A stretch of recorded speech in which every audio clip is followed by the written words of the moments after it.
Aisyah menarik napas dalam-dalam saat sirene pemadam kebakaran meraung di malam yang gelap di Jakarta. Tangannya gemetar memegang selang air, tapi matanya tajam, siap menghadapi api yang melahap gudang tua di pinggir kota.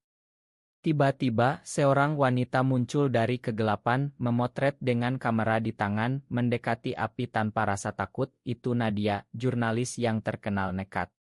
"Keluar dari sini," teriak Aisyah, tapi Nadia malah tersenyum tipis, seolah tantangan itu membuatnya hidup.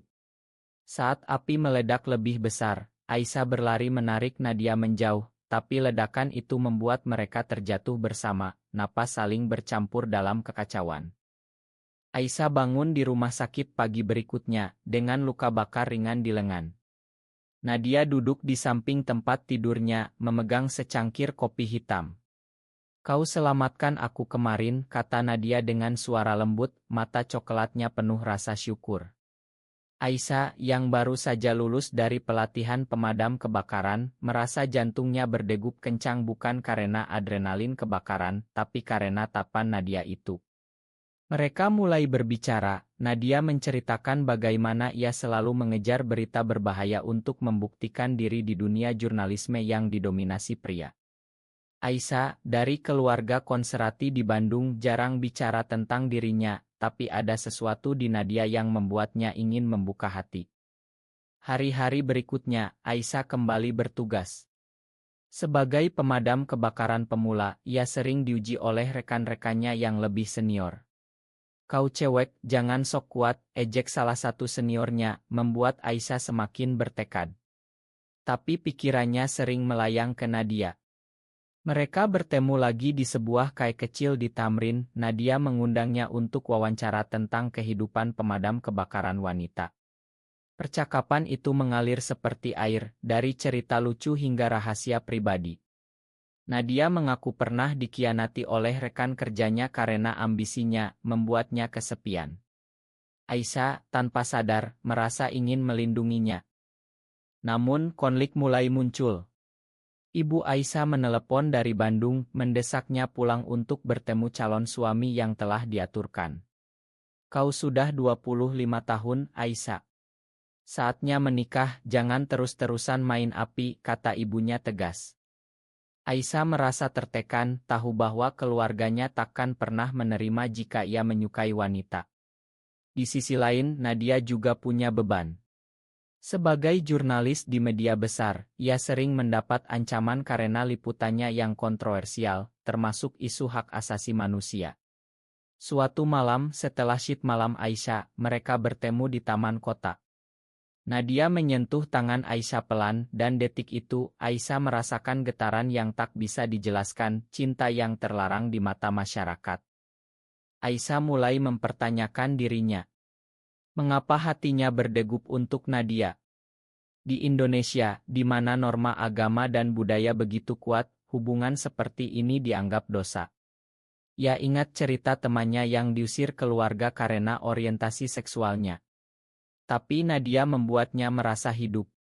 Mereka mulai bertemu lebih sering, berbagi cerita di bawah langit malam Jakarta yang penuh polusi. Nadia menceritakan masa kecilnya di Surabaya, di mana ia selalu merasa berbeda, tapi belajar menyembunyikannya untuk bertahan. Aisyah, yang tumbuh di keluarga yang taat beragama, merasa bersalah setiap kali memikirkan Nadia. Suatu hari, saat Aisyah sedang latihan, Nadia muncul dengan berita besar. Ia akan liput investigasi tentang korupsi di perusahaan yang sering terlibat kebakaran misterius. "Ini berbahaya, Nadia. Jangan sendirian," kata Aisyah khawatir. Nadia tertawa, "Aku biasa begini. Kau yang hati-hati di api." Tapi di balik senyumnya, Nadia menyembunyikan ketakutan. Malam itu, mereka berpelukan untuk pertama kali, sebuah pelukan yang penuh makna, tapi juga penuh risiko. Aisyah tahu, jika ini terus, ia harus memilih, keluarga atau hati. Konflik semakin dalam ketika Aisyah pulang ke Bandung untuk akhir pekan. Ayahnya, seorang pensiunan pegawai negeri, bicara tentang pernikahan. "Kami sudah pilih yang baik untukmu, dari keluarga terhormat." Aisyah diam, tapi dalam hati ia membayangkan Nadia. Saat kembali ke Jakarta, ia menemukan Nadia sedang diinterogasi oleh polisi karena liputannya. Aisyah datang menjemputnya, dan di mobil Nadia menangis. "Mereka ancam aku, Aisyah. Tapi aku tak bisa berhenti." Aisyah memegang tangannya, merasa ingin melindungi wanita ini selamanya. Tapi masyarakat mulai bergosip. Rekan Aisyah di markas pemadam mendengar rumor tentang pertemanan mereka yang terlalu dekat. "Hati-hati, jangan sampai nama baikmu rusak," nasihat seniornya. Aisyah merasa terpojok, tapi ia tak bisa menjauh dari Nadia. Mereka mulai merencanakan pertemuan rahasia di pinggir pantai Anyer atau kai tersembunyi. Setiap pertemuan membuat ikatan mereka semakin kuat, tapi juga semakin menyakitkan karena rahasia itu. Akhirnya, di akhir ile ini, Aisyah mendapat panggilan darurat kebakaran di pabrik yang Nadia investigasi. Ia berlari ke sana, hati gelisah memikirkan Nadia yang mungkin ada di lokasi. Api menyala ganas, dan Aisyah harus memutuskan, taat tugas atau ikuti hati yang memanggil nama Nadia. Aisyah menerobos asap tebal, masker oksigen menutupi wajahnya, tapi pikirannya hanya pada Nadia. "Nadia, di mana kau?" teriaknya di antara suara kayu retak dan sirene. Tiba-tiba ia melihat Nadia terjebak di balik tumpukan barang, memotret bukti korupsi meski api mendekat. Aisyah berlari, menariknya keluar tepat sebelum atap runtuh. Mereka keluar bersama, batuk-batuk, tapi selamat. Di ambulans, Nadia memeluk Aisyah erat, "Kau lagi-lagi selamatkan aku." Tapi Aisyah marah, "Kau terlalu nekat. Apa kau tak pikirkan aku?" Setelah kejadian itu, hubungan mereka semakin dalam. Nadia pindah ke apartemen kecil di Kemang, dan Aisyah sering mengunjunginya malam-malam. Mereka bicara tentang mimpi. Aisyah ingin jadi kapten pemadam, Nadia ingin ubah masyarakat lewat berita. Tapi cinta mereka seperti api yang tak terkendali, indah tapi berbahaya. Nadia mulai membuka tentang masa lalunya, pernah punya pacar wanita di kuliah, tapi diusir keluarga. "Aku belajar hidup sendiri," katanya pilu. Aisyah merasa mirip, meski ia belum pernah akui perasaannya sebelumnya. Apa yang membuat konflik membara adalah keluarga Aisyah. "Ibu menelepon lagi, kau jarang pulang. Ada apa di Jakarta?" Aisyah bohong, bilang sibuk kerja. Tapi ayahnya curiga, mengirim adiknya ke Jakarta untuk memeriksa. Adik Aisyah, Rina, datang tiba-tiba dan melihat Aisyah dengan Nadia di kai. "Siapa dia?" "Teman biasa," tanya Rina curiga. Aisyah gugup, tapi Nadia tenang, memperkenalkan diri sebagai jurnalis. Rina pulang dan laporkan ke orang tua, membuat Aisyah semakin tertekan. Di kantor Nadia, masalah lain muncul. Bosnya, seorang pria konservatif, tahu tentang rumor hubungannya dengan Aisyah. "Jangan bawa urusan pribadi ke kerja. Di sini kita hormati norma," katanya tegas. Nadia marah, tapi ia tahu pekerjaannya bergantung pada itu. Ia mulai ragu apakah cinta ini layak risikonya. Malam itu ia cerita ke Aisyah, "Masyarakat kita tak siap untuk kita." Aisyah menangis, "Tapi aku tak bisa tanpa kau." Konflik internal Aisyah semakin parah. Ia mulai bermimpi buruk, keluarganya mengusirnya, rekan kerja mengejek, dan Nadia pergi. Ia pergi ke masjid, berdoa mencari jawaban, tapi hati tetap pada Nadia.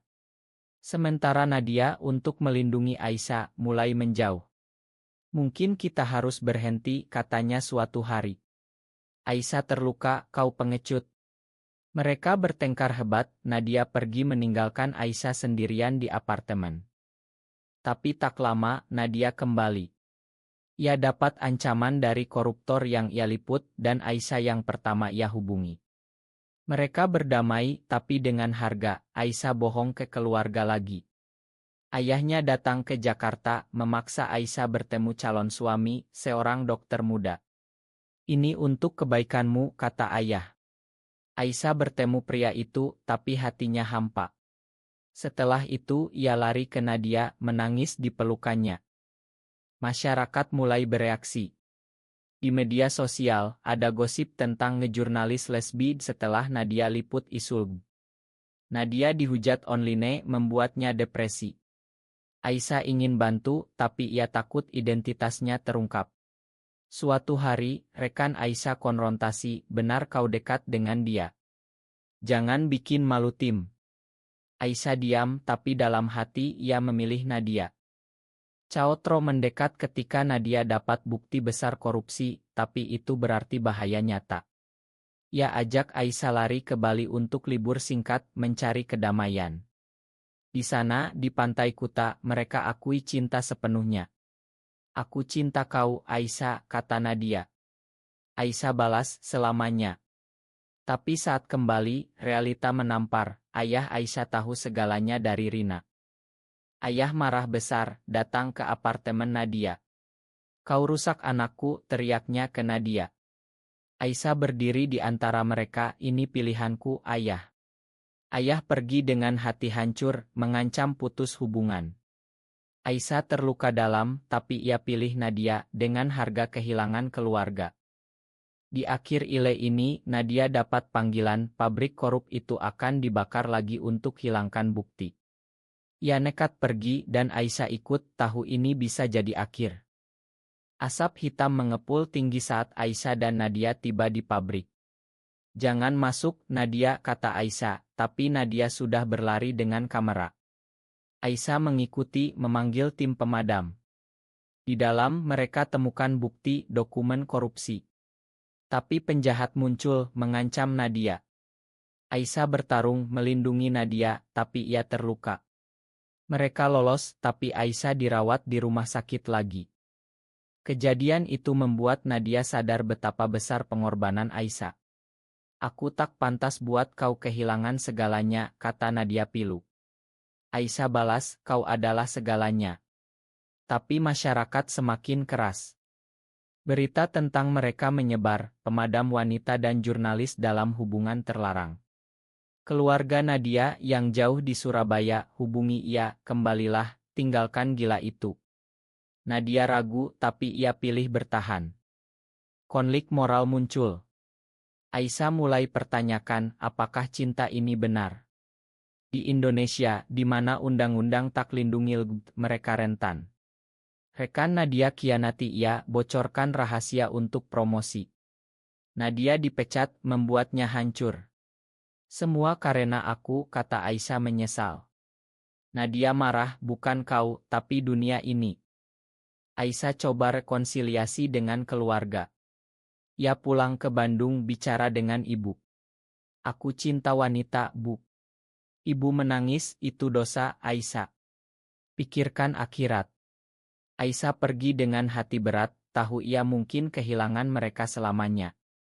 Di Jakarta, Nadia dapat tawaran kerja di luar negeri, tapi itu berarti tinggalkan Aisyah. Mereka bertengkar lagi. Pergi saja jika kau mau, kata Aisyah sakit hati. Nadia balas, aku takut kehilangan kau karena tekanan ini.